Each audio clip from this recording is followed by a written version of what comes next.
guys are like... Oh, we're live. Hey, plebs. No, that's you. Yeah, that's me. Hey, plebs. Welcome to the respawn point. Welcome to your 6th respawn. What a wonderful time to respawn. Go back to the simulations. We know Monday's your least favorite day. So we're here to help you get back into the game or a week. Today we'll be covering the Battlefront 2 beta, and we're your hosts, Elias Christensen And Nick Barry. So how's your Monday been? It's been okay. Yeah? I'm clearly tired. Well, we had a bit of a big weekend. Yeah. Yeah. I've probably been staying up late every night, and I had to work today, so I'm just a little tired. Yeah. But totally ready for the show. I've been thinking about the show literally all day and like what I'm gonna say on our discussion. Nice. So it'll be interesting. But yeah. So overall, my Monday has been pretty good. How about you? It's been pretty good. It was actually a bit of an I didn't expect to do what I did today. Mm-hmm. Me and Cooper played Ark for a couple hours last night and this morning. Yeah, it's like freezing up. Yeah, I had this weight. My fridge is like too cold. Is that just from the glass?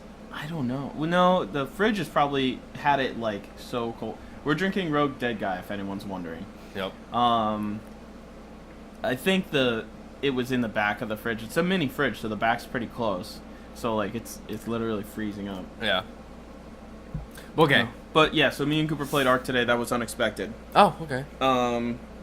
Because I've been so salty about our whole situation in it, but we're getting started on a new server and just having some fun with it. I don't know. We'll see how it works out. Okay. But I had a lot of fun playing Battlefront over the weekend. Yes, which we will definitely be talking about, obviously. If you looked at the title of the episode, you know that's what we're talking about. We'll just quickly go over what we've been playing the past, 2 weeks. Real quick, we wanted to apologize for you guys. We told you we were going to do the show weekly, and immediately we couldn't do it last week because of just conflicting things that came up. Yeah, we had plans and plans fell through, and then we made plans, and then... yeah, go ahead, yeah. Be right back.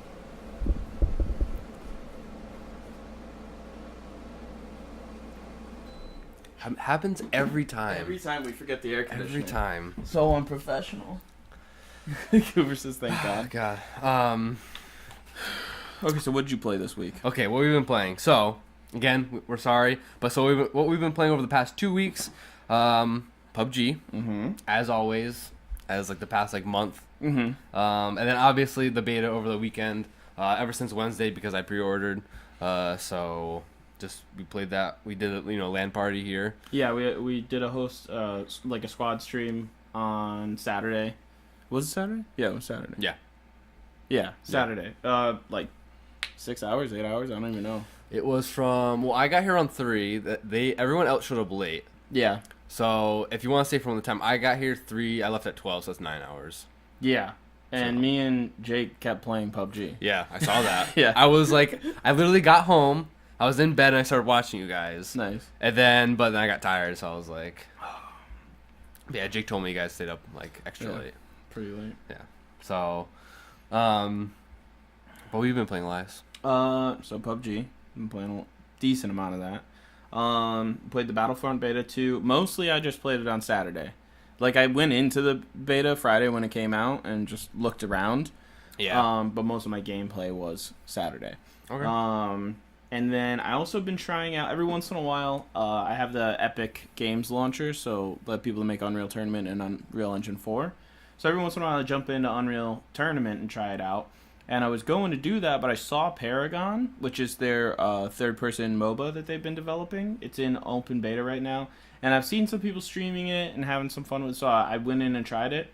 And so far, I'm 11-1 in games. So you still haven't lost? 1 loss so far. Well, okay, yeah. Yeah. Since we talked, yeah, yeah. right, yeah. okay. Sorry, yeah. It is getting harder. I think I'm rated at silver or something, and it's getting notably harder, so. Okay. Yeah. Cool. Yeah, it looked cool because I was watching you. And yeah. It's because Smite is first person, I believe. Okay. So it's like Smite, but obviously third person. Yeah, and I think that works better for the melee characters. It makes way more sense. Yeah. But it looks great. I mean, obviously because on the Unreal Engine, it looks really good. Yeah, so that's been a lot of fun. I'll probably be streaming that on Tolmaeth as well. Okay. Cool. Yeah. And fun fact, obviously, Unreal Engine is what runs PUBG. Yep. So and that was the whole thing with Fortnite. And Arc. Does it? Yeah, you can download the Arc mod kit from okay. from the Epic Games launcher. Okay. Yeah. So a lot of games run on it. Yeah. So, okay, well that's what we've been playing. Yep. And now let's get right. This week we're gonna skip over the news for now. We're gonna actually cover news at the end of the episode, just because we wanna talk about the Battlefront 2 beta right now at first for you guys, and then if you want to stick around, we can go over some news, some interesting things about PUBG, Arc, just a small thing about Overwatch. Some cool extras at the end of the show, but so we'll go right into the main discussion, the main topic, and that's our the Battlefront 2 beta impressions. So Elias, what didn't you like about Battlefront 2 beta? Okay, so and I know you have some of this stuff down. Yeah. The party tool is not. It's a little glitchy. Like it's sort of running into a similar issue that PUBG has, where some people have to, but they don't have a refresh UI button. Right. Like people are in your party, but they're not in your party. Like their game's out of sync somehow. Right. So basically, like I would try to invite you guys, and if for whatever reason you didn't get the invite, I couldn't send you another one. Yeah. And so you'd have to leave the whole party and remake it. Yeah. Very, very glitchy system. Yeah. And then I know this is technically a plus for them. It's a good thing, but I'm not just so ingrained in other methods. Once you get into a party, voice chat's automatically turned on, which is good. Like, cool. So many other games should do that. But because I'm so just naturally, everybody's in Discord, I guess if you were playing with strangers, that would help. But if you're already grouping with someone, you're already friends, you're probably friends with them on Discord, and you're probably already in a chat room. So it was annoying, figuring out, especially in the LAN setup, okay, where are all these echoes coming from? Yeah, so many echoes. It was a specific problem to our situation, but that was a frustrating one. Yeah, I think it just doesn't make sense. I mean, it's awesome. I like the option, but maybe not having it on by default. Right, exactly. But I'm thinking, obviously, PlayStation, Xbox have a built-in chat system through their party or whatever. Yeah. I just think of games like maybe Call of Duty that had a chat feature, but it was literally for everyone in the game, or maybe you're just your team. Whereas this was only when you were to create a party on PC. Yeah, and that just doesn't make any sense because most people who are gonna be playing with their friends on PC are already gonna be in a chat. Yeah. I mean, how many people really don't know? It's a nice feature. If League did that... League needs that. Yeah, League needs it. Other games need it. But for some reason, if you're already grouping up with your friends, the only reason League doesn't need it is if you only play with your friends. But if you're in a competitive mode, you're trying to play a solo queue or duo queue, you want the voice chat. So unless, Battlefront was to implement a competitive ladder or have some sort of ranked play or something, which it never will. It won't. It's sort of unnecessary. Yeah. I mean, especially because it literally is only when you create a party. So unless you're gonna go into a game and become friends with a bunch of random people and then create a party, there's still no. The voice chat isn't for just people on your team. It's only when you create a party. Yeah, because I was gonna say there's no friends. Map wide voice chat. There's no local voice chat. No. So to me, it was kind of a super buggy and obviously not finished. If they're going to implement it in the full game, it obviously isn't finished. It seems like a console feature that they just had. Because even the quality of the voice is really bad. Yeah, it wasn't good. It wasn't. It was through a radio. Yeah.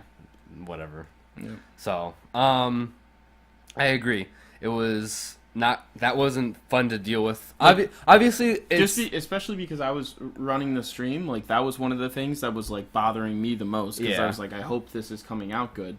There's always bumps in the road streaming. So yeah. Plus, you have to think it is beta. So I kind of expected the party system to be a little glitchy. Makes sense. It's as expected in a beta. I think the bigger issue was how squads worked in the game itself. Now, why do you say that? So because squads are implemented with whether you're playing with friends or not. Mm-hmm.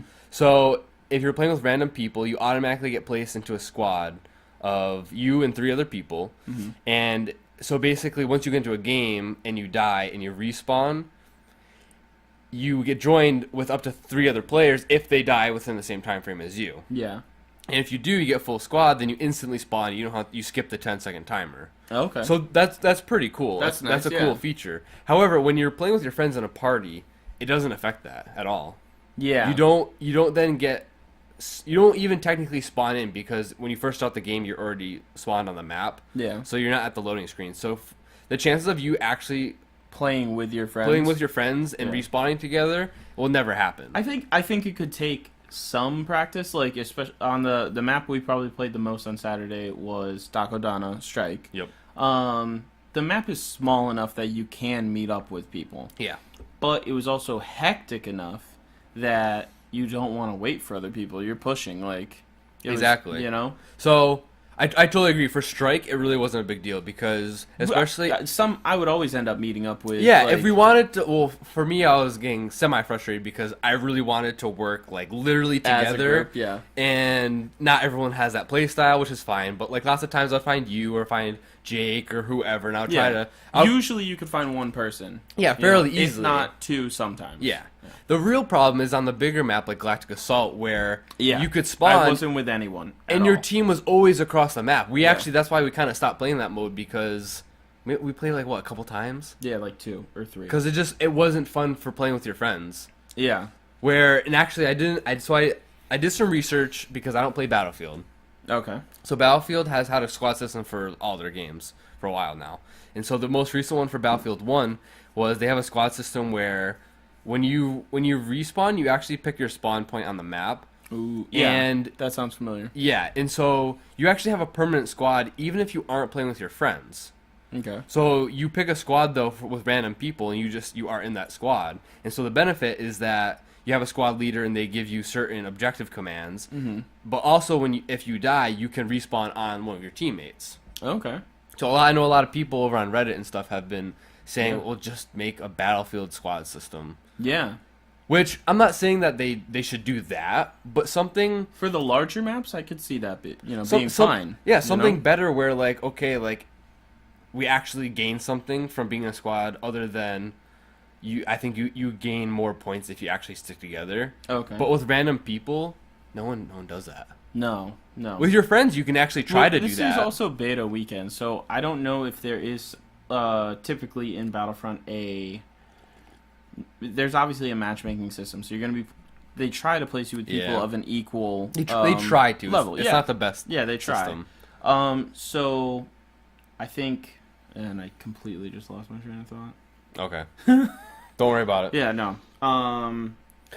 But basically, the squad system just isn't that great. Obviously, it's beta. Mm-hmm. My worry is that with especially EA games, usually beta is pretty close to the final game anyways. So they'll obviously fix the bugs, especially with like the invites and stuff like that. But the squad system itself, I don't think they'll have enough time to change it at this point. Maybe down the line when the game is already out. But I don't think they'll change anything at launch. I don't think there's not going to be any benefits to playing with your friends. I don't. Well, what do we have? 2 months now till November. It's November, yeah. Okay. So 1 month. No, that's not enough time to really change too much. So yeah. So that was one of the bads. We're gonna save the good for the end to make you guys not depressed. Yeah. But another thing that it's actually funny because Reddit has exploded with everyone complaining now about the loot crate system. Okay. Which I think is funny because this only happened maybe like yesterday and then today. Whereas the beta was out if you pre-ordered since Wednesday, Friday, and Saturday for everyone. And no one really was saying anything. I think it actually took people, once they stopped playing, to really think about it, about the loot crate system, to realize that it wasn't a good system. Because I did the same thing today. Okay. I was like thinking about it, and part of yesterday too, I was thinking about it. I'm like, the loot crate system is really bad, actually. Yeah, what's that? So, it's bad because your progression, and again, remember this is beta, but it's a good representation of what the game is going to be like. Yeah. Your progression is based on the RNG loot crates.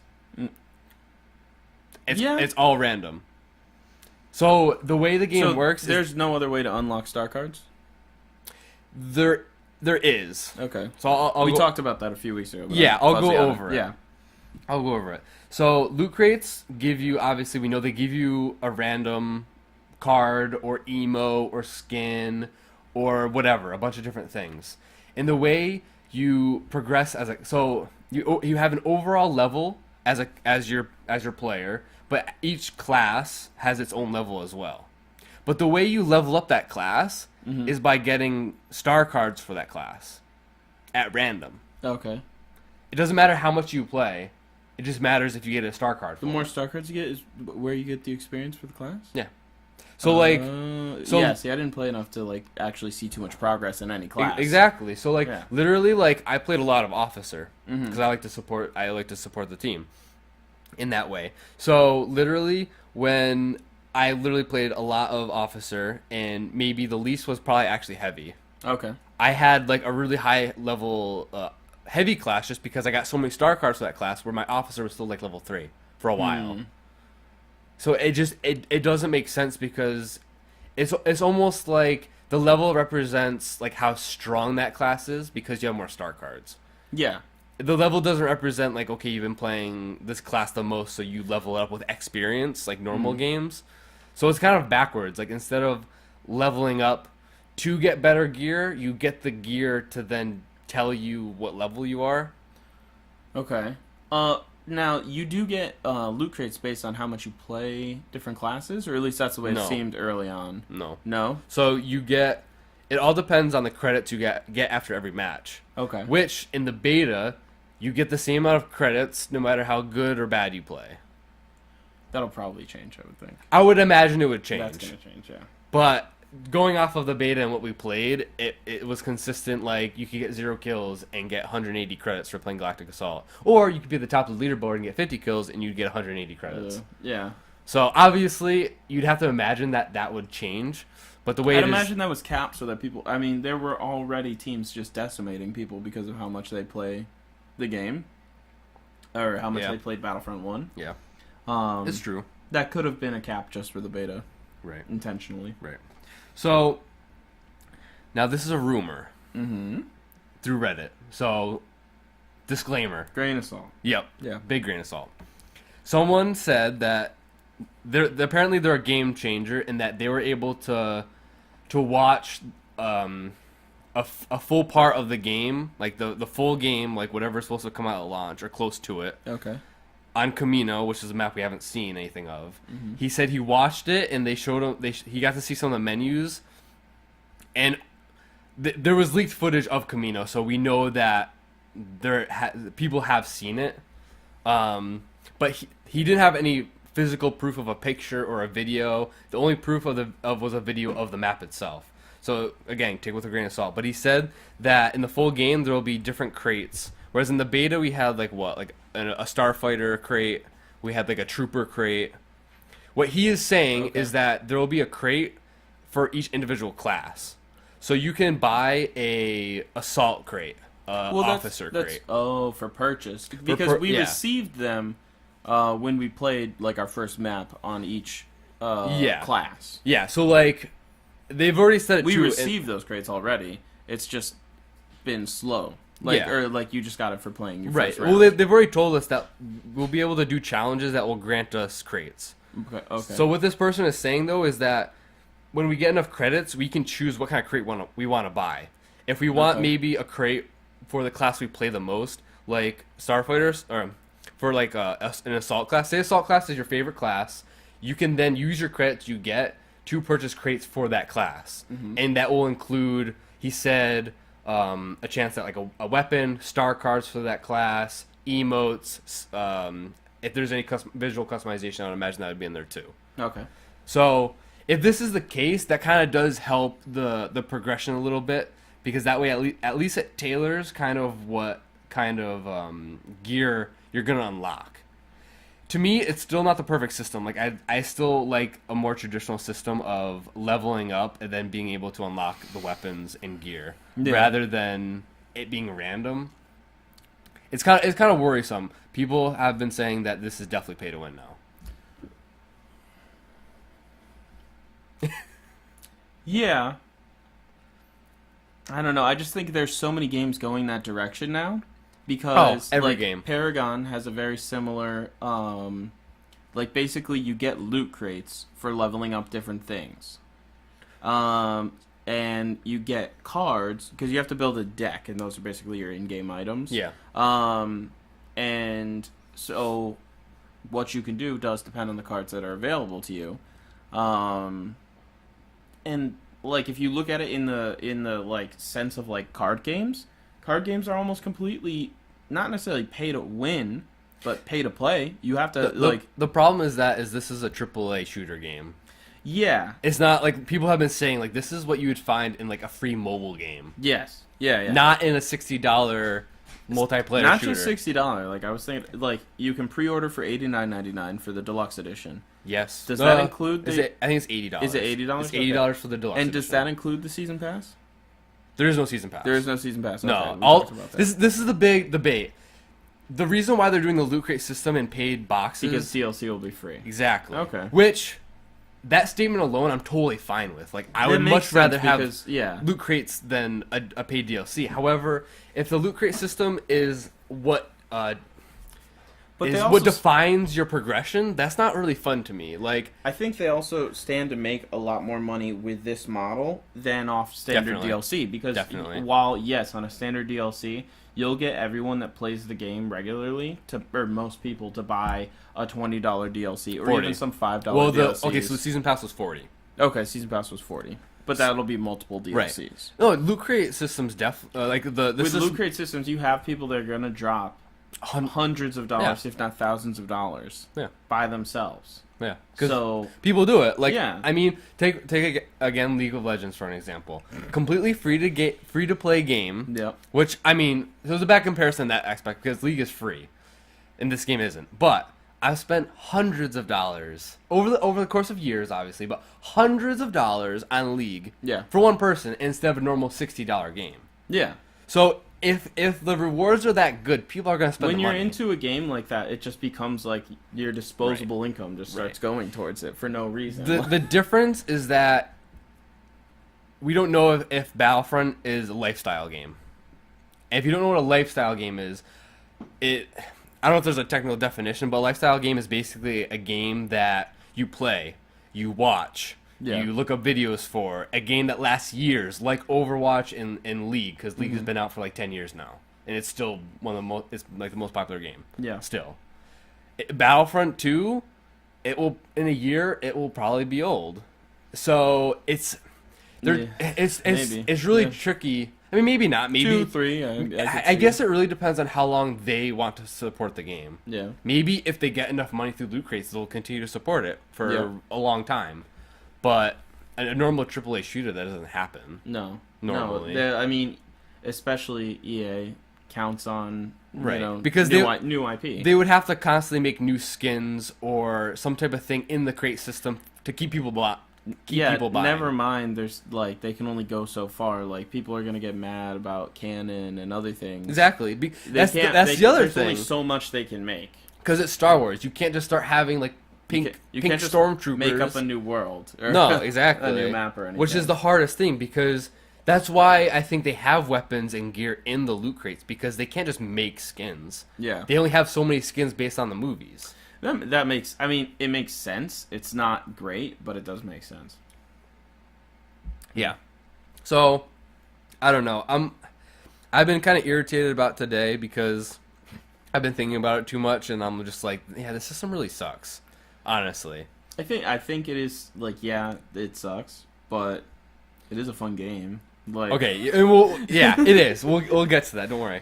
I think before we kind of move on, I think those are the majority of our concerns, or the bad. Yeah. I would say, because I don't want to be all completely negative, I would say a way to improve this system, in my opinion, is you have an overall level, like we still do now, but instead of having credits to buy crates, you get a crate every time you level up, kind of like Overwatch. So every time you level up, you get a crate, and you can choose whatever crate you want. And then, after every match, you still get credits, but those credits can be basically get rid of crafting parts.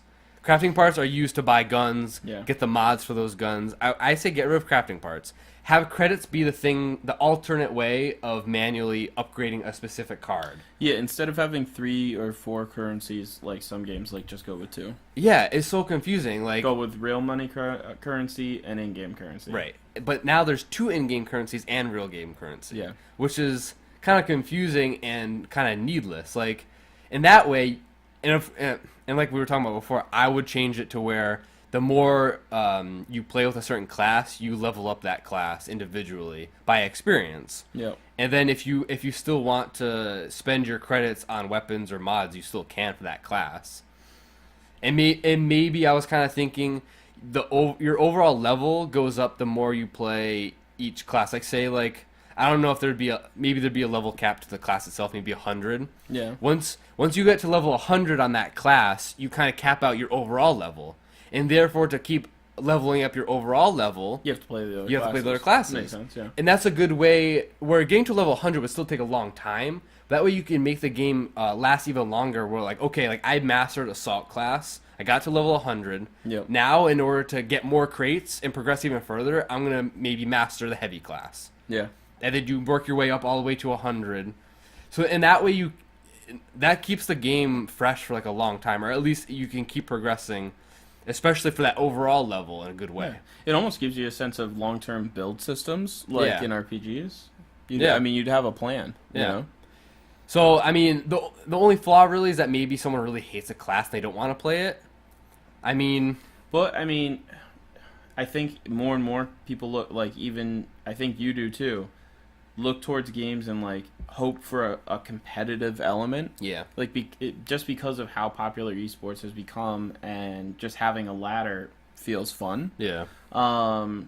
Having something like that where you need to play all the classes makes sense, because that's what everybody says about League, CSGO, all the big esports. You need to be good at everything. You can't only play one character. Honestly, for me, I find myself switching a lot because... Oh, yeah, just based off the situation. Yeah. Lots of times, I think my go-to is Assault, but other times I'm okay, I want to... Maybe, I need to be a specialist right now because... It depends on the situation. Maybe the other team is really good at one thing, and you need to counter that with a different class. Mm-hmm. That's one of the good things about this game so far, is that I feel like the class system, it adds so much depth, and, in my opinion, it helps balance the game. It gives you the same feel that games like TF2 and Overwatch have, where if you're running into a brick wall as maybe your favorite class, you can switch it up. You're not doing well with that. So then switch to a heavy to break through large group of forces, or a specialist if there are other people sniping. Sort of the same, having options is good. Yeah. So those are just a couple things that I thought could help, or at least things I thought could be a better system than at least what we've seen so far. Mm-hmm. I think last thing before we move on, I think overall in this generation, there's so much communication, at least on the community's part, with developers that say that we just go on a rampage and say we want this, it should be this way, blah blah blah. I think it's annoying that we have to do that, or people do it in general, because as a developer, aren't you guys supposed to be the experts? Yeah. You guys do this for a living, and you're telling me you don't know how to do the perfect system? If anyone knows how to do it, it should be them, not us. Yeah. I'm not saying we don't have good ideas. Yeah. But for them to do such a BS system like this, it's, to me, it didn't seem fun. I was playing because the gameplay was fun, but progressing and opening loot crates was not fun to me. It just wasn't. I didn't feel like I was progressing towards anything. I thought it was completely random. And a side thing, when you opened a crate, it wasn't fun. Yeah, well, it just seemed almost okay, what is this? Right. I mean, I've seen people say they could be skins or poses, or they could be star cards. It almost didn't matter. Right. I mean, because there's so much. In the full game, it's going to be awesome if I finally got this skin. I can't wait to use it, type of thing. Yeah. That will be awesome. But at least the star cards we saw in the beta, none of them were really exciting. At least to me, I was oh, cool, I'll equip this. It didn't really do anything. Or a lot of the star cards changed one of your abilities to something else, which I thought was cool. But a lot of the changes was like, okay, like this isn't as good as the standard one. And again, it's beta. More so time with the game too. There's gonna be way more cards at launch. Yeah. So it's a little unfair in that aspect. But the another problem I had was like they changed it from pre-alpha to this version of the game. The colors of each tier of card. Yeah, was it bronze, gold, silver now? Or It's bronze, silver, gold, I think platinum. yeah, It was another silverish color. Yeah. So I'm assuming platinum. But in the alpha, it was white, blue, or green, blue, purple. Okay. So like when you open a crate, it was like purple and bright, and you're like, oh, You instantly knew. yeah. You're like, nice. heck yeah! Like I got an epic card. Now I think maybe I got one epic card, and I didn't even know it was. I thought it was silver. So Yeah. so I opened it, and I'm like, oh, it's an epic card. I didn't even realize. Yeah. It's like, to me, it's just like it was like The animation for loot crates was specifically dull. Like it was dull. like It seemed very unfinished in my opinion. and never mind, like when the cards are flipped their backs to you, like you haven't clicked on them yet, you can barely distinguish the colors. Yeah, exactly. Like I couldn't really tell. Like when they need to brighten them up when a lot. you could even have it like you could do some animation around the cards popping. Yes. Like in Overwatch, or like Blizzard does it amazing. Because if you Right. ever open card packs in Hearthstone and you get a legendary and it's like it's you're like because even if you don't want that legendary, you just got so much dust. You're still psyched for the dust. Exactly. Like it should be like, and again, like Overwatch, they have it where they flip up in the air and you can see the color, and you're like, Yeah. it's a gold. What is it gonna be? Yeah. And this one, you're just like, oh, what is You're that? like, is it bronze or gold Is or it- silver? Like they're all so the same. Yeah. So you could even have like gold dust falling off that dirty disc or whatever. Like something Yeah. simple. Like Oh yeah, like yeah. let's hope the full game is better. It's tough because I haven't played too many betas. That doesn't help either. But Okay. I played. The thing is, I played the beta for the last game, the other Battlefront game, and it literally was exactly the same at launch. That's what I'm worried about. With menus and everything, with it only was set. with only a month. Yeah, it makes sense that it is. But they could going have to an be. animation. They could definitely. I Have mean, an animation by they then. should be able to. They could have the animations already in progress. They just weren't finished. It's true. That's true too. There could be It's a lot true. of things that just haven't met deadlines. Yeah. Didn't meet the deadlines for the weekend. Because I think we have to keep in mind too. The beta build that we played is probably a month old already. That's true too. So For Yeah. stability's sake. yeah. Yeah. So we'll see. What I think I'm gonna do personally is I'm gonna you can buy Origin Access for like $5 for that month and play the game on the 10th, which is earlier than even Even the pre-order. the deluxe edition. Order. Oh, okay. So the deluxe edition you get 3 days early, but if you get Origin Access, you get 10 hours. It's like a free trial. Okay. So I think I'm gonna play it just honestly for my own sake to see what the game is like. I mean, I'm probably gonna buy it anyways, but I don't know. I am worried. Honestly. I mean, I'll buy it so that I can talk about it.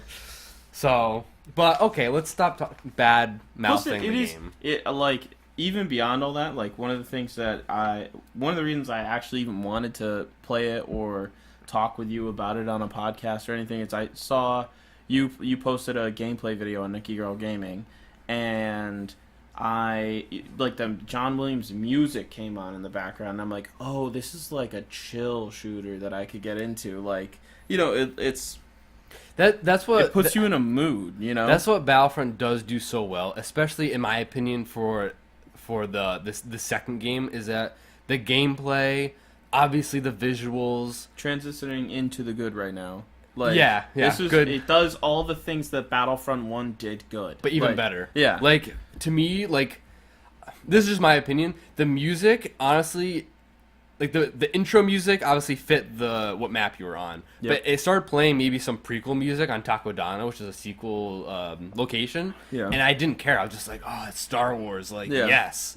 So to me, like, the visuals, the music, the sounds, what the blasters felt like, the whole gameplay, like, it was good. Like, it's solid. it's Yeah. super solid. It feels good. That's why I played so long. It was just once I got out of game and I got to the menus, I was like, oh. Which is like disappointing because lots of times you play the game for the progression. Obviously, Yeah. In a shooter game, you want to progress towards more stuff, and that's what keeps you playing for so long. Mm-hmm. So, or at least like I find in shooters like where you want to improve, and there's ways that you can improve. Like, yeah. Map knowledge, aim, spray control. The things that keep you in it, where you keep progressing, like those things happen slow. Like your personal things happen slow. Game features like unlocking a new mastery or getting a new star card, those are what keep you going. Like, okay, now I can use this to keep working on it. It gives you a sense of progression even while you're progressing the whole time. Right. Exactly. That's why those things are so important. Exactly. I think like the objection to that rule is like PUBG. Because certain games... You just have to get good. Yeah, because certain games, they don't have an out-of-gameplay progression system. Like, PUBG is literally, okay, jump into this game and play it and get good. Mm-hmm. And that's super fun in itself, is just getting better. Maybe because getting better takes way longer than, say, a game like Battlefront. I mean... I don't know. I don't know what the skill cap on I mean, I've seen other people play it, and I'm thinking, that's going to take me a long time to get to. So, maybe, yeah. But so regardless... The gameplay is fun. In my opinion, nothing seemed OP. Like, honestly, I know like people are already saying like the EE4, which was an OP gun from the last game, is now an ability on the specialist class. So it's like more of a short range blaster that does a lot of damage. Like, I thought that was a super unique way to handle that gun, because it was extremely OP from the last game. What does it do? It's basically just like a close range blaster that shoots like... It's like a shotgun, basically. Okay. But it shoots really fast. Oh, okay. So, I just thought it was a cool way to implement it, because it's like the assault class, like the shotgun. The actual shotgun. Yeah. Where it's on a timer, and then when the timer's over, it goes away. Yep. So, I thought it was a cool way to implement the blaster as an ability that had a cooldown. Yeah. Especially because, like, as a specialist, you're long range. It was like... Yeah, you're not going to be... It's just for emergencies anyway. Right. So you have to think to use it as it is. I didn't find it OP, but I think a lot of people did, so they're nerfing it. So I don't know how I feel about that, because the game's not out yet. I mean, if anything, like, you could consider that a nerf to the class. They can't handle with close range targets as easily, or emergency situations. Right. But it also does just make them more of a purist class. Like, just stick to close range. We'll see what other maybe replacement abilities they have for that slot. I felt that learning the game and learning how best to use either the classes or the reinforcements was super rewarding. Because for me, like, the Wookiee reinforcement at first felt like super underpowered. I'm like, okay, like, maybe he has extra health, but I feel like I'm just dying really fast. Especially because he has a tall frame, because he's a Wookiee. Yeah. I just felt like I couldn't do anything and I was dying. But once you learn that you have to charge this bowcaster, and you have a health boost before you should use before you go into combat, and you have a thermal imploder. Once you learn how to use those different things... Oh, he gets a thermal imploder? Oh, yeah. Oh, okay. Which is, like, a good way to implement that. Yeah, the charged bowcaster, I think that's carryover from Battlefront 2. Yeah. From, like, the original, yeah. Oh, yeah, well... I'm stupid. Like, a bowcaster always charges. Literally, in every Star Wars game, I'm like, charges. I'm pretty sure it used to charge too. No, it always charges. Yeah. For some reason, I was just single firing it, and I'm like, oh, that's not that strong. Regardless, it was a super good way to implement it again in this game, and I felt I was rewarded greatly for learning how to use him instead of just saying, okay, this sucks. Yeah. So, but I felt that with every class. Once you learn, like, okay, the assault class has that, like that dart you shoot that then becomes like a mini, I forget what it's called, but it scans and tells you if someone's behind like the wall, basically. I felt like that was a great way to implement that from the last game. Instead of it being like basically a wall hack, it was more of a tactful, like, okay, I'm going to shoot this at the wall and see if anyone's going to come around the corner. Yeah. But it only lasts so long. And it's only at one class as one ability that if you want a different ability, you have to replace it. Yeah. So that makes I'm just like I'm super all about the classes and the way the star cards work in the game, because there's so many star cards too. There will be so many star cards, and every star card either modifies one of your abilities or it replaces an ability. You don't carry star cards into the battle anymore. Yeah. Star cards are out of the game that affect your abilities. Yeah, you just have abilities. Yeah. Exactly. Which I think I wrote down the show notes. I was like, it doesn't feel like a card game on the battlefield. Because it sounds silly, but that's how I felt with the first game. I was like, okay, like in the bottom right, I see my cards. Like, I'm a soldier in Star Wars, and yet I'm carrying cards. Yeah. Like, it didn't feel right. So I just like the new one because you have too, abilities now. They could approach the whole system with just like, oh, you're unlocking these abilities, like the same way like Call of Duty has had it, like where you have masteries or whatever it is, skills for each class. Right. Yeah. You could approach it in so many. They just made it cards. Right. It was super. It was card super games simple. had a revival like 2 years ago. Yeah. So the new system is so much better because it kind of keeps that. There's still star cards. It keeps that like card aspect of the game, but now it keeps it in its proper place out of game, or out of the gameplay at least. Yeah, that makes sense. So to me, like it's way better. Like I like that because now it does feel kind of like maybe like you're saying Paragon or just like an RPG where you have these cards that affect your abilities, but it's like in the menus, it's out of the game, and then you know what you have in game. Yeah. So I thought that was awesome. Like especially because say as a prime example, Disruption was really OP in Battlefront 1. Okay. Disruption was a device that you would activate, and it would overheat everyone's blasters and the AoE around you. Oh. Like they couldn't shoot for like 2 seconds, and then they had to wait for the overheat to go to the little bar to cool it. Mm-hmm. It was ridiculously overpowered, especially because people had jetpacks, and so they would jetpack into you or into a group of people, and then just activate it, and they would just kill everyone. Yeah. It was ridiculously overpowered. So now they have it again. However, it's tied to the officer class. And it's not even a primary ability. It's a replacement ability in place of the flash grenade. Okay. Which I love the flash grenade, by the way. But so it's a trade-off there. Instead of having a flash grenade that blinds people, because again, that's the officer class is more support. Mm-hmm. So yeah, most people don't play it. Yeah, but to me, I loved it because you liked it. like a blind or stun grenade is like perfect for a support class. Like I felt awesome when like, okay, I'm gonna follow maybe you or Jake or Ethan or Taylor. Yeah, I would follow you, and then I would throw it out, and it would actually, the way it worked was you would throw it out and then you press it again and it would disperse into multiple. Oh, so it was kind of, if you did it in the air, it kind of covered a bigger area. Or you could just leave it on the timer. But regardless, it was like a great way to support one of you guys. Like, okay, now they're blinded, you can easily take them out. Yeah. So, and again, Disruption now works as that support-based card where it replaces that, and now, okay, like, I actually didn't even get to use it because I didn't unlock it in the crate. Didn't get it. Okay. So I couldn't even try it because I didn't unlock it. But, so I don't know exactly how it works, actually, but it's probably similar to what it was in the last game where you can overheat someone's blaster. But now it's more support-based. Yeah. That makes a lot of sense. Like, you're not going to be... You still rely upon your teammates. Yeah. It's not a one-man army thing. Exactly. Yeah. Then the best thing is that... So you play a limited amount of the first game. Yes. Yeah. Do you know what a squad shield is, right? I'm guessing it's something that shields multiple people. Okay, so... there's pickups. Yeah, yeah. So it was a pickup that you would randomly get, and you would place it down. It would make a big bubble that shielded you. Yeah, I think I've experienced it. Yeah, exactly. So, I mean, we're not even going to talk about pickups, but from the trailer that we saw for This Is Battlefront 2, it was one of the icons in the trailer. So, I would assume that the squad shield would be for the officer class as a support ability. Yeah.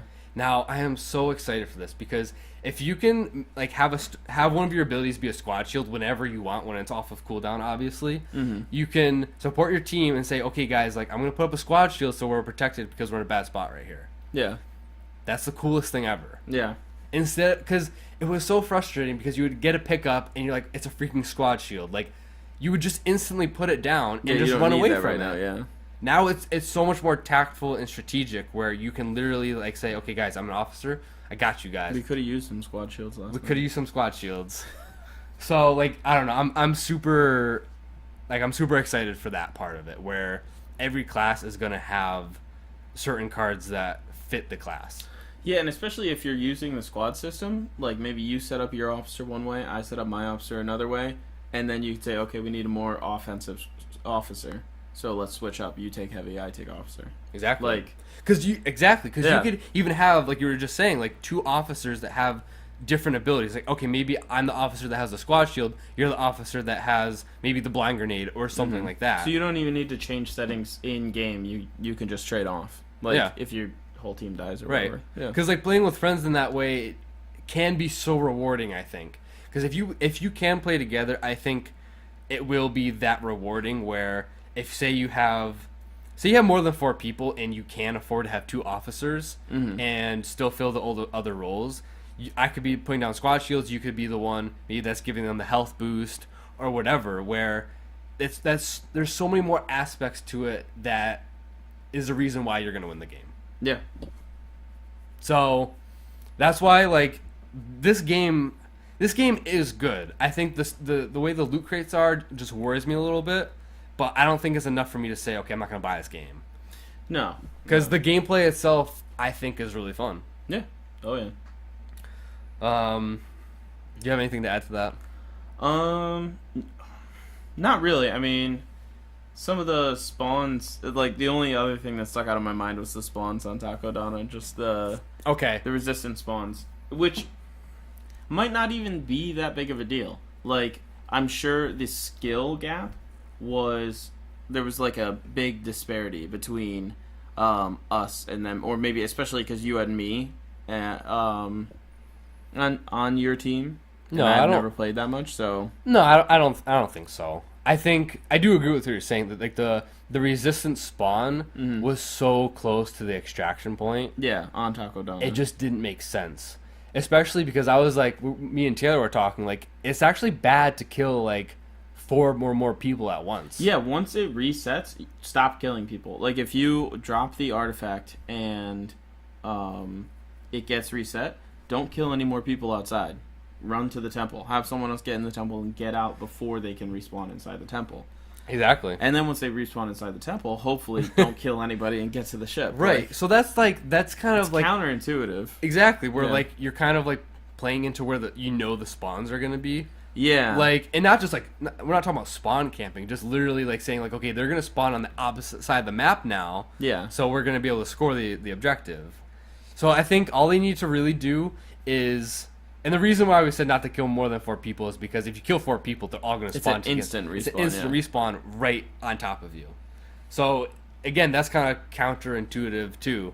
Yep. But all they have to do is literally move the spawn back just a little bit. Yeah. Because they literally spawn like right next to the shuttle.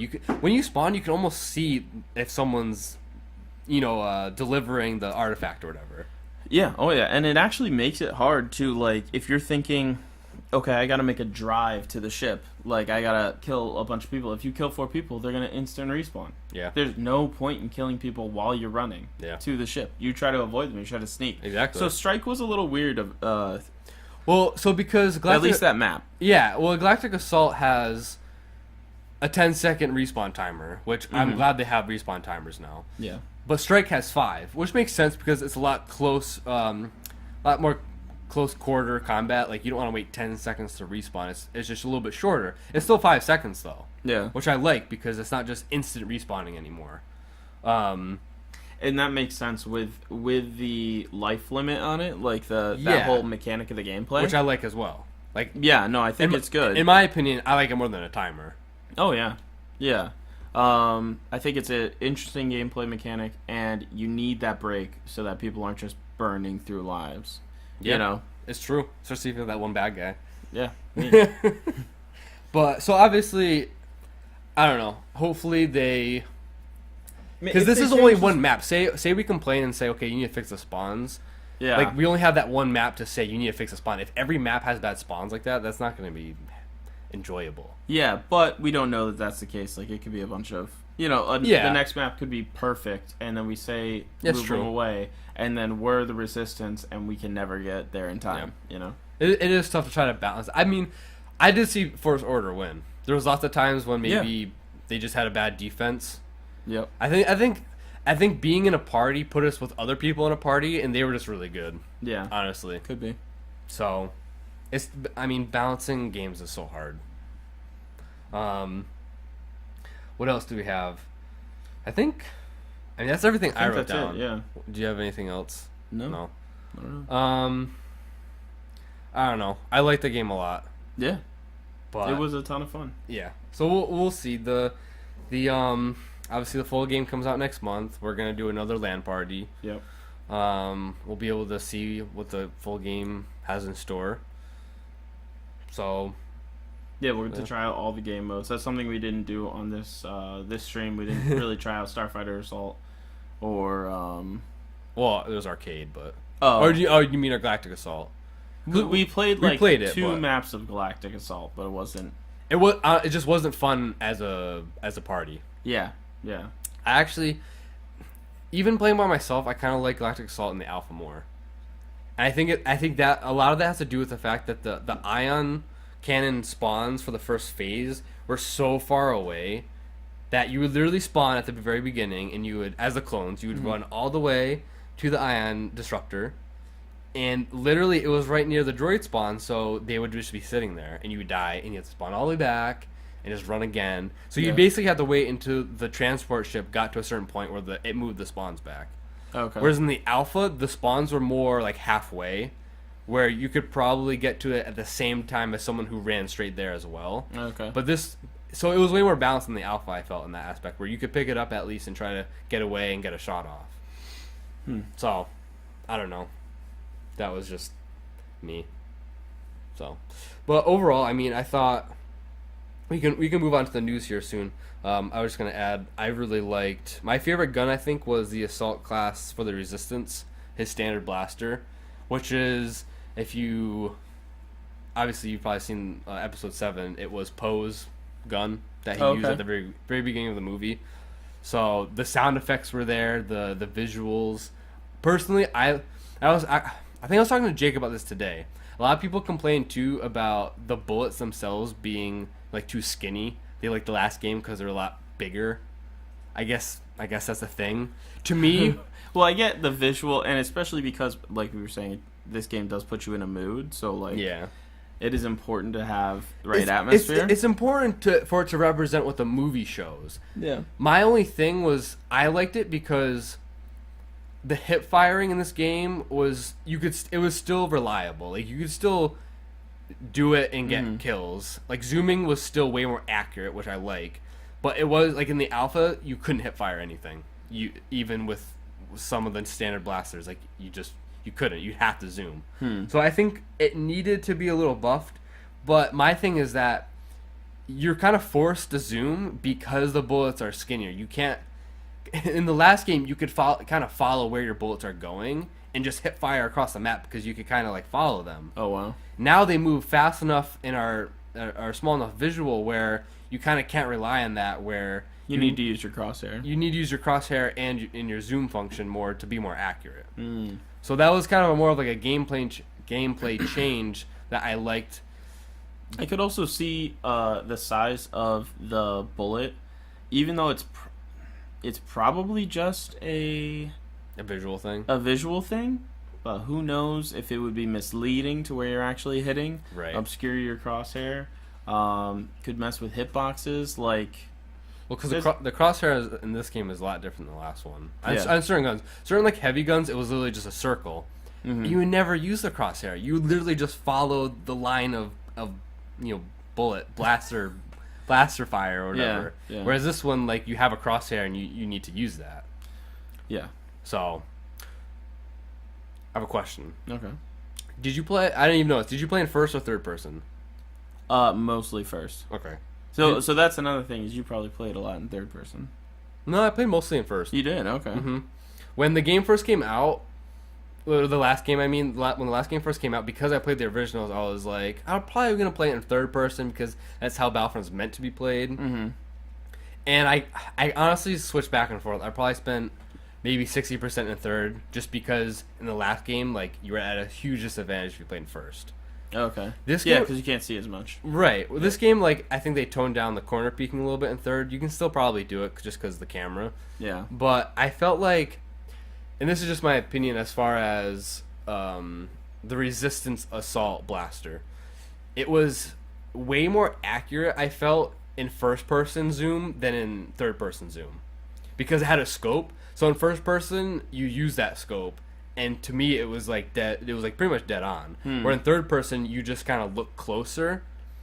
Yeah, and there's so like a partial zoom, yeah. Yeah, so like to me, like playing in first person with that gun like felt more accurate. Yeah, it was probably or just at least more controllable. Yeah, it was probably just more like a feeling, but so that's why I like playing in first person more most of the time. Yeah, I mean, I'm just used to that from other games, so it's what I stuck to. So yeah. I felt like the most of the time when I would switch to third person was when I was playing the heavy class. Okay. I think like I don't know if it's like a tank thing, like as a kind of like a tank character, you want to know your surroundings. Yeah. For your team. Makes sense. So I don't know what it was, but most of the time I kind of found myself switching to third if I played heavy, which wasn't a lot. I played mostly heavy, but I played it all in first person. Yeah. I don't know. I should have tried third person more. It's just not what I'm used to. I don't know. I like the immersion more. Like I would switch to third person to look at my guy a little bit, and I'm like, well, this is cool, but yeah. I don't know. I like first person. Yeah, I think it adds to immersion in most games. I mean, it's like with PUBG, we played in first. Yeah, we play all in first. Yeah. So, but all right, guys, that probably wraps up just the discussion. Yeah. I would say overall, our thoughts are we're worried about the loot crate system, but we can't really say for sure until the game actually comes out. And there's a lot of good things too. Like the gameplay is fun. There's still reasons to play the game, especially knowing that there's going to be a lot of content this time around, and it's going to be free moving forward. We know there's way more maps than the last game, so I would say this is the thing too. There's a campaign now. Yeah, that like a lot of people are going to buy it honestly just for the campaign, and that's what other first person shooter games have lived off of. How many people bought Call of Duty just to play the campaign every year and then return it right back to GameStop? People do that? Oh, yeah. They return it within 2 days. That's hilarious. Then they get, I think GameStop gives them $50 back. You pay $10. Honestly, like I could see people doing that with Battlefront. Yeah. Why not? Because it is a canonical story now. Oh, yeah. Yeah. It's totally canon. And it seems like a really good story. I'm not going to play it right away, but I'm going to play it. Thousands of sales just off that. Yeah, I think they are. Even my brother-in-law said like he didn't play the first game because there was no story, and he's going to buy this one because there is a story. No. So makes sense. So there's that.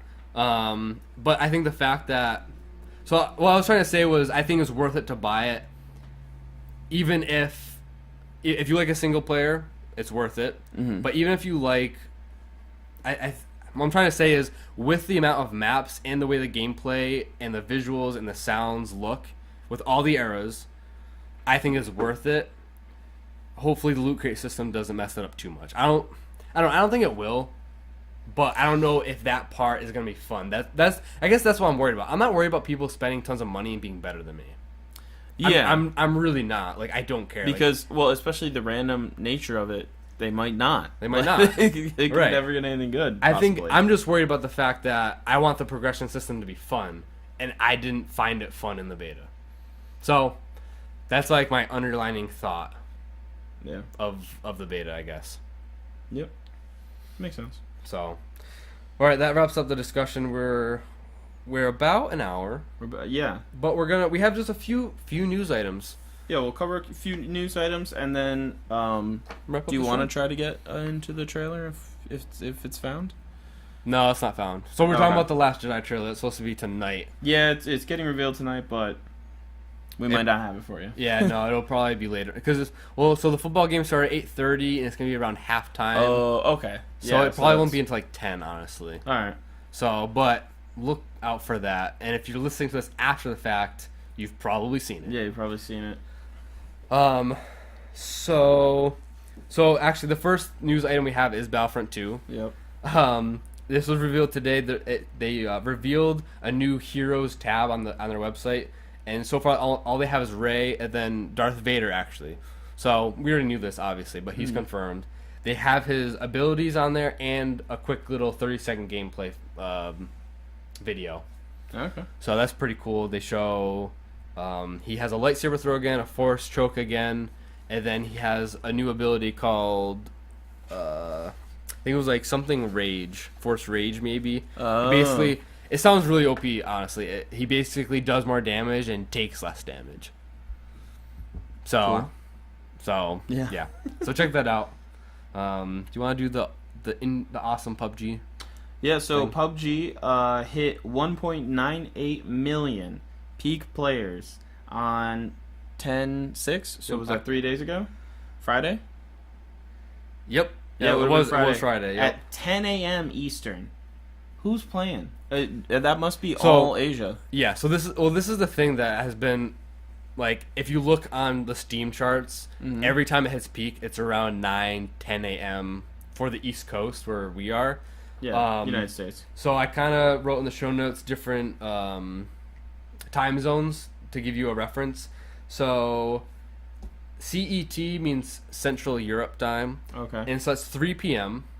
It's afternoon. So it's afternoon. Yep. And then Korea, the KST, which is Korea Standard Time, it's 11 p.m. Which is interesting because isn't Bluehole Korean based?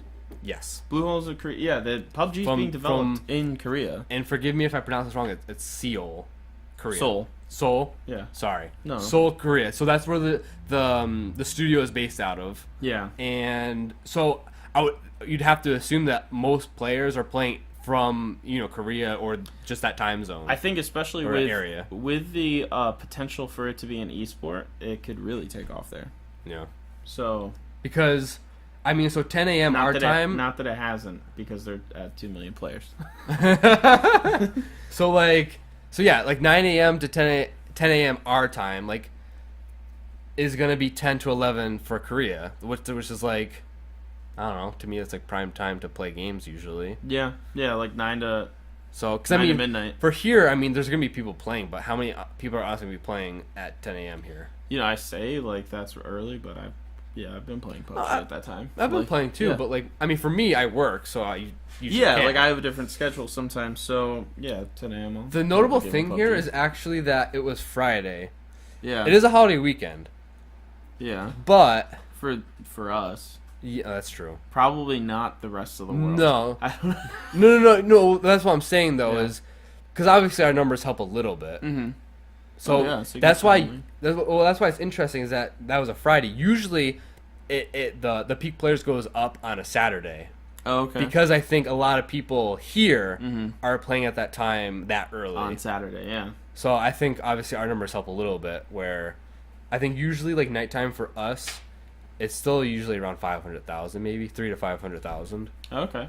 So yeah, it's interesting to see maybe where players are playing. But regardless, it's literally so close to hitting 2 million. Yeah. At the very beginning of October. So I may have to eat my words here, because I said last episode or two ago, I said I didn't think it would hit around 3 million or double of what the previous month's peak was. Mm-hmm.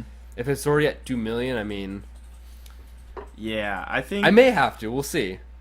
Yeah, I think we got I don't know, contender for league. Yeah, it's in early access.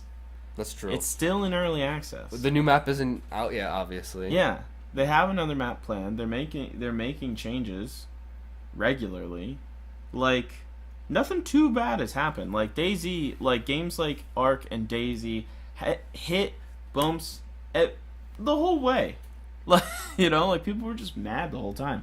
I have nothing bad to say about PUBG. I did at first, I thought, man, this is glitchy just because I got the... That's the only thing I would say. There's a few glitches, but it's not even that bad. It doesn't affect gameplay other than once in a blue moon you get where you can walk through walls and see through walls. Right. Yeah, I've never experienced that. It's only happened to me twice. It happened to Metro 3 or 4 times. Okay. But that was 2 months ago, and it really since then hasn't happened. Yeah, I think they've done a good job to fix those. Yeah, they probably patched, at least help the situation significantly. I think the biggest thing that's frustrating to me is, and it could be my computer, but I usually get FPS drop maybe once a game or once every other game, which if it's at a crucial moment, it's only happened once. Yeah. And it's caused me to die.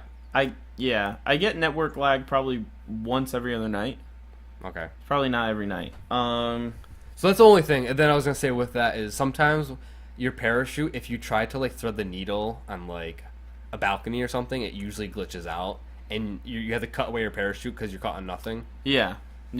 So I would say so. Yeah, landing on the I've, parachute is glitchy, definitely. Yeah. So I've learned to try to just land on flat surfaces or like a roof. Yeah. So there's like those dome buildings. There's like 2 or 3 on the map. I don't even know. Like one's over by Gatka and one's on the military base off in the northeast corner. Okay.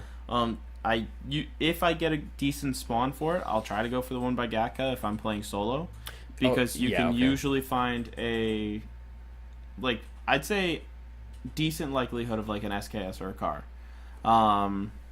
and usually a rifle.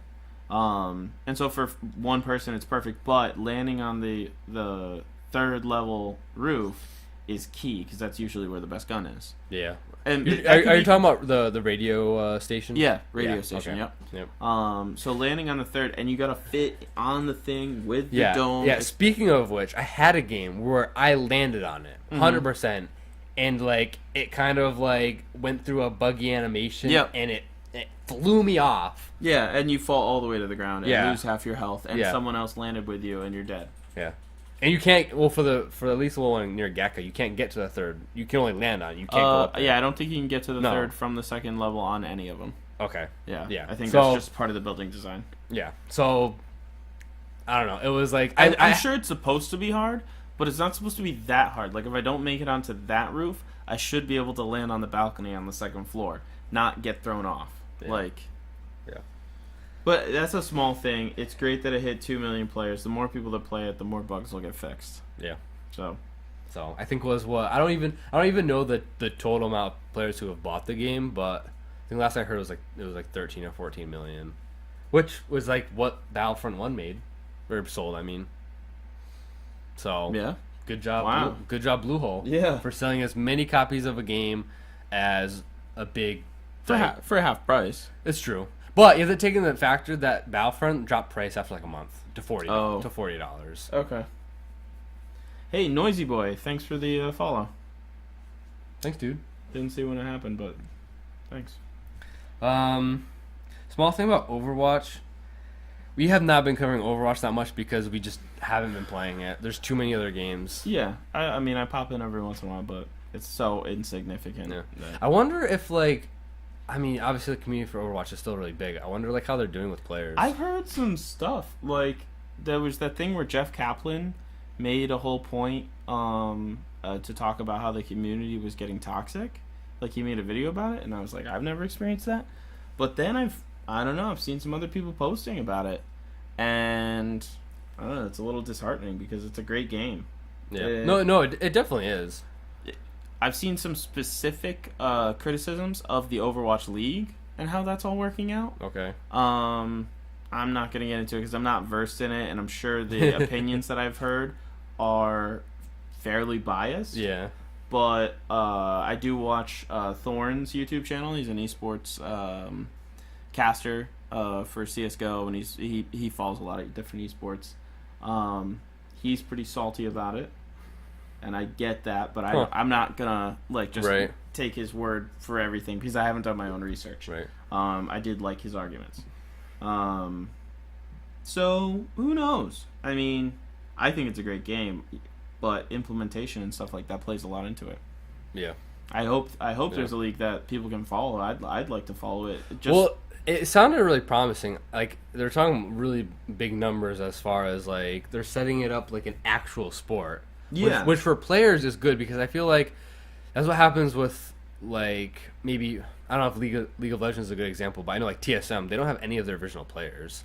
No, but they're a solid organization. Everybody knows that name. Like it's true. I just think like I like the way that Overwatch has been trying to do it, where they literally have a buy-in for really rich people, for a lack of a better word, or a phrase, where they kind of have the money backing it, and then because obviously they must have sponsorships and advertisements all set up to where it's going to make a lot of money. So, but for the players, the minimum contract is like $50,000, where they can have a steady, and that's the minimum. Yeah, I mean, I get how this system could prevent issues that we've seen in traditional esports, where a player ends up getting screwed over with like Meet Your Makers had an issue where their players were not getting paid at all, and just ended up having to leave their contracts. Right. And especially in a situation where your housing is being cared for by an organization, it could really start to affect your life in other areas than just your job. Yeah. So that is an issue. The argument, or some of the issues that I've seen popping up around it, is that other traditional esports teams, like maybe TSM, Cloud9, big names, right, have already signed Overwatch teams.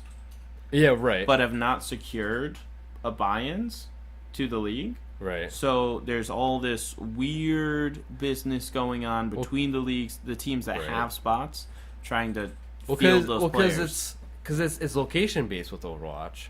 So like I know, just an example, like Robert Kraft, who owns the Patriots in the NFL, he bought the Boston spot for Overwatch. So like it's not just like TSM. It's Boston, whatever the team name is going to be, or however they do it. So I just think it's cool because I think like the players themselves are important. So if they're getting a guaranteed amount of money, I think that promotes a certain level of professionalism. Yeah. That I think players should have. Like, because I think if this works, I think it'll set a new standard for esports for video games, where it's not going to be just kids playing video games. It's going to be viewed way differently. As this is like something that people can be professional at, especially when it comes to streaming. Like it might also help to curb some of the behavior we see in esports organizations and players, where like they can just go off the cuff and say whatever they want, stream whatever they want. And I get that other avenues, like their personalities and their like stream, like a lot of players make dual incomes with their team and with their streams, and it can divide their attention span. It can divide their how hard they try sometimes. So having it set up like this might bring around more focus, more, like you said, more professionalism, especially. Yeah. So we kind of went off topic there, but totally went off topic. What we wrote though was a small PTR thing for Mercy. That was where it started from. Yeah. It was about her ultimate. So her ultimate no longer resets or lowers the resurrection's cooldown.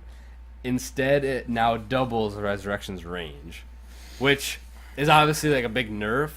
But I think it's important because I think the big I haven't been playing Overwatch too much to really issues with this. Right, but what people are basically have been saying is that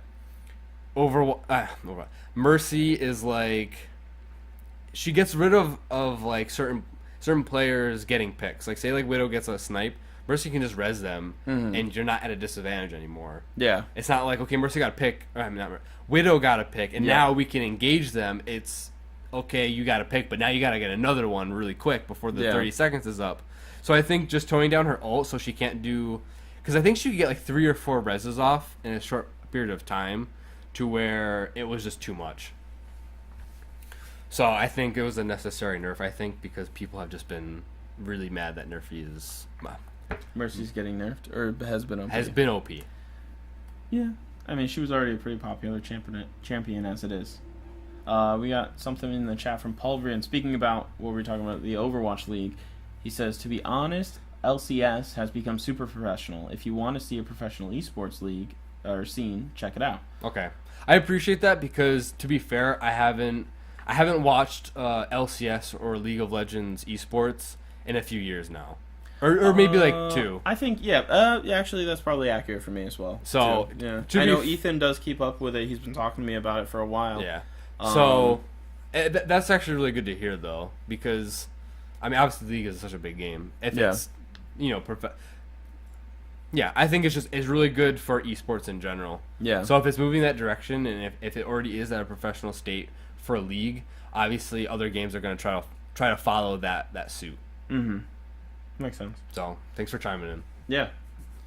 Okay, so then the next 2 things we have a small update for ARC. They just sort of teased some things, but before we do that, we'll talk about CS:GO. They had a small patch where they say they fixed. It'll be a while till we see that they actually have, because this has been an issue ongoing for like over a year, I think. They said fixed a rare case when smokes would not extinguish fire from a Molotov or incendiary grenade when it bounces between the flames. So they're saying that the issue where the way it's supposed to work is if there's an area of fire from a molly, you're supposed to be able to throw a smoke on it, and the second it hits the fire, it puts out the fire, and the smoke pops. Okay. There's been multiple cases where people are running towards it and throw it so that it pops, so they can go through, and it's like a time-oriented thing. Like they need to get through there, and the smoke bounces. It's not supposed to bounce on the fire, and then they just die in the fire immediately. So this has been going on for over a year, and they say they fixed it, which will be interesting. They also, the next line on the CSGO update was that they reduced the height at which smoke grenades that bounce off walls can extinguish flames. So I'm not exactly sure what that even meant, and I haven't played around with it enough. It sounds like it kind of contradicts itself. But I think that what they're doing is potentially there could be something about the angles that things were bouncing at that affected it. It sounds like they fixed a bug as well as like changed it to where it's more consistent. Yeah, I think what they're doing is that if you if a smoke is going to land at a certain height, because you can land a molly on top of a box and it'll go down and around. So potentially no smoke would be able to put out a molly on top of a box if it already bounced off, if you used a wall to put it out. So there's a lot of tricky situations where that could apply. I'm thinking of a lot of spots on Mirage right now. We'll have to see. There'll probably be some videos. I'm sure some people will cover it. But hopefully that overall bug has been fixed. They fixed a bug where bullets could sometimes fail to penetrate player arms. I didn't even know that was a thing, so thank you. And then they reduced the price by $100 for both the revolver, now $600, and dual elites, now $400. And this isn't, the revolver's not necessarily, it is a big change, but nobody uses the revolver, and I don't think that makes it more viable. No one's going to use it, I don't think, in pro play. But the dual elites, which were $500, it now makes it to where you could buy on pistol round a dual elite and 2 flashes, which is very useful. Or you could buy 2 sets for dual elites. So there's a strategy in CS:GO for first round where if I'm a terrorist and I want to help my team, I have someone else buy armor, which costs $600. Or $500, one or the other. But you can't buy like a gun with it. No, it's probably $600 because you can't buy anything else. So you buy chest armor for $600, and then you can maybe buy a flash, which is $200. With this, you could have 2 people buy chest armor, and you gift them each dual elites. You go in there with your basic, you just entry frag, and then you have 2 super terrorists behind you.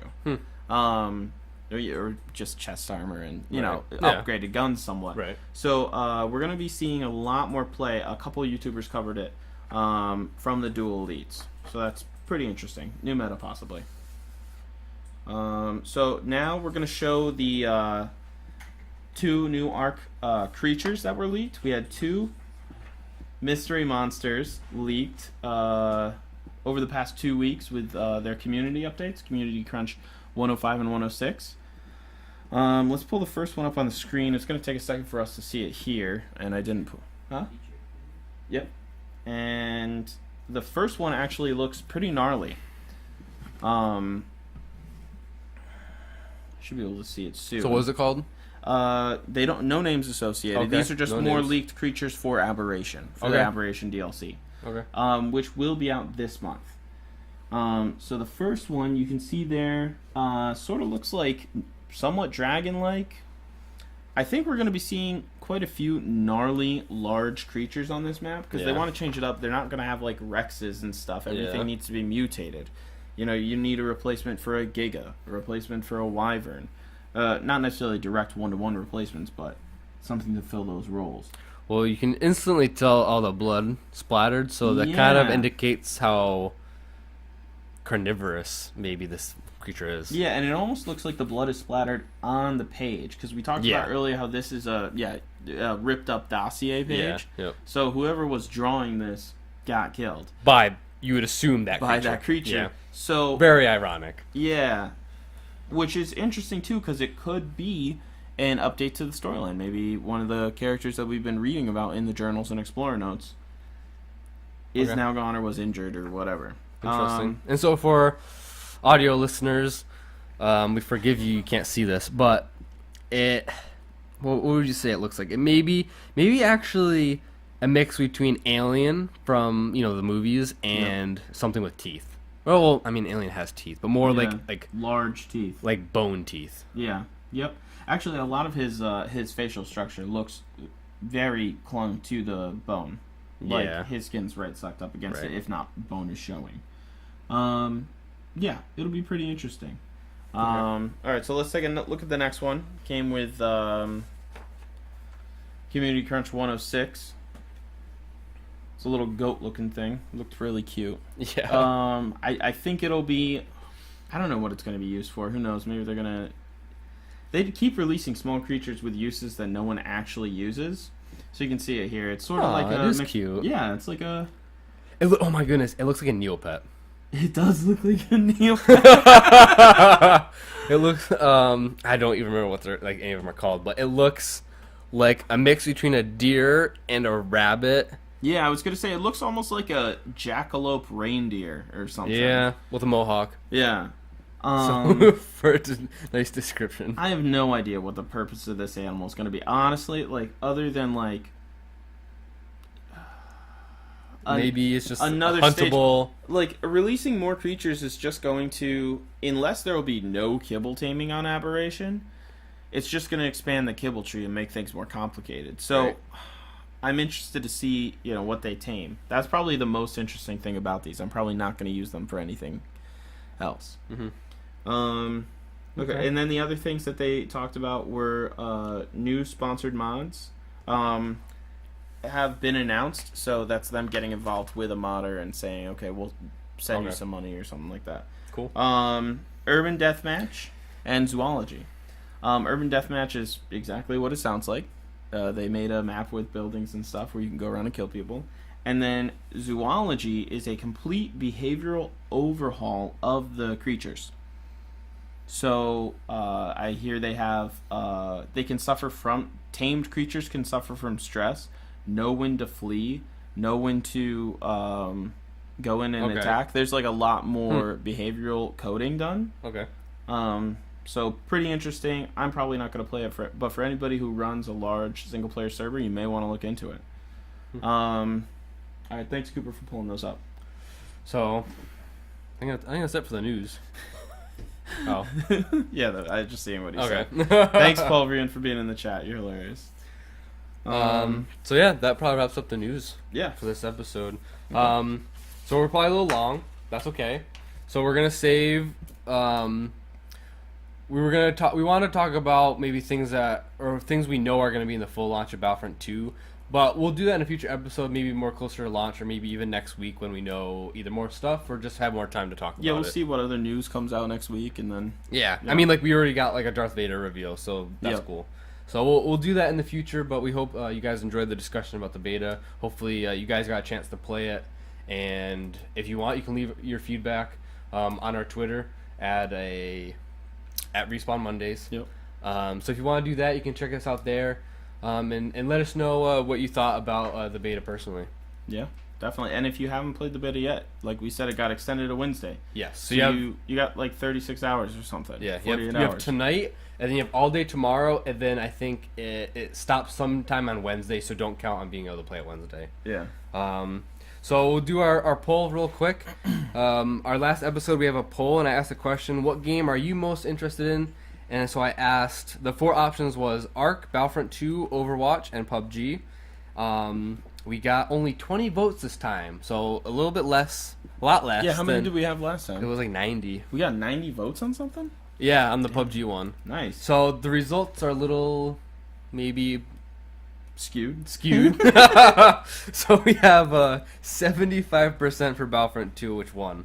So I think it's probably just because it's Star Wars and it's coming out soon. And the beta was out this weekend. People probably getting hyped for it. Yeah. So, but then we got 5% for both Ark and Overwatch, and 15% for PUBG. So PUBG is a little bit higher. But again, the results are probably super skewed. So, but thanks for all who voted. We appreciate that. Yeah, thanks for being interactive.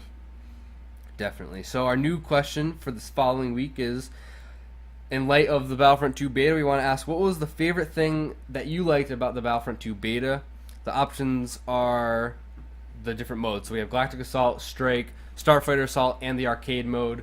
So go follow us on Respawn Mondays and vote and let us know what you guys like the most. And so that's the question. And so, like I mentioned, we are at Respawn Mondays on Twitter, Twitch, YouTube, on podcasts everywhere. And if you want to leave us a review on iTunes, that helps us out greatly. And you can leave the feedback for the show there and let us know how we can improve and what you guys maybe like about the show and what we contribute to the podcast world. Yeah. So maybe you want to give your outlets, Elias. Yeah, you can follow me. Like I said, I might be streaming some Paragon. We started playing Ark again, so maybe you can see what I'm doing over on twitch.tv/Tolmath, and I'm Tolmath on Twitter and Tolmath on YouTube, so you can check out any highlights or just hear what I'm up to on Twitter. Come check me out. Come to my stream, please. And what about you, Nick? You can find me at NickyGirl7 on Twitter. You can find me on YouTube at NickyGirlGaming, girl spelled Gurl, and that's about it. Yep. Okay. So, but all right, guys, thanks for joining us on this week's show. Battlefront was interesting, and we'll see the launch next month, and we hope you guys enjoyed the show. Yep. All right, guys. Thanks for respawning with us. See you next time.